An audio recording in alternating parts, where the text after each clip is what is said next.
out here in April because Lexington is celebrating its 250th anniversary, the start of the American Revolution. So our town tour, that's a little bit different this time around because we want to highlight the remarkable history here, the birth of a country.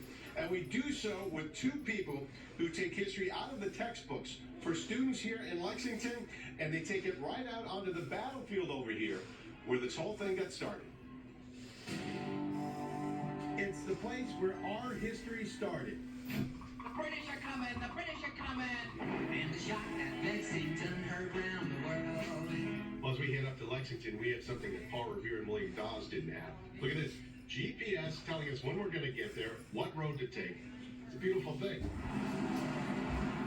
All kind of musical selections here. You've got the coffee house, you got the blend, 70s on 7, 80s on 8. Wonder if they have 1700s on 17. Let's listen. Who better to help us tell the story of the birthplace of our nation than two of the top history teachers and department heads in the Lexington school system, Jane and Kerry. You walk out the door and here you are. Here we are, and we have all these great monuments that tell the story of the first battle of the American Revolution. Is the tricorner hat pretty much part of the dress code? You're required to wear that? Well, it is optional, but I like to opt to wear it when I can. Their close proximity to the start of the revolution is part of their life and part of their lesson plan, like Buckman's Tavern, right on the battle green. Also, how significant is this location to everything that happened? So we call these places witness houses or witness establishments because they were here and they saw all of the events that unfolded early morning, April 19th. They were tipped off directly by Revere and Dawes, who made it into Lexington. And the town wants to tell the full story. And a newer monument pays respects to a man named Prince Estabrook, an enslaved man who lived in Lexington, fought, and was wounded in a battle on the green.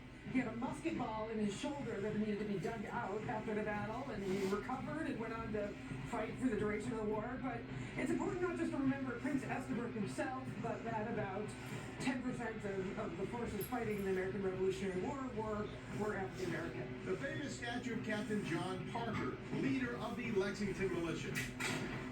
And while it is still unclear who fired the first shot, Parker did say this to his troops.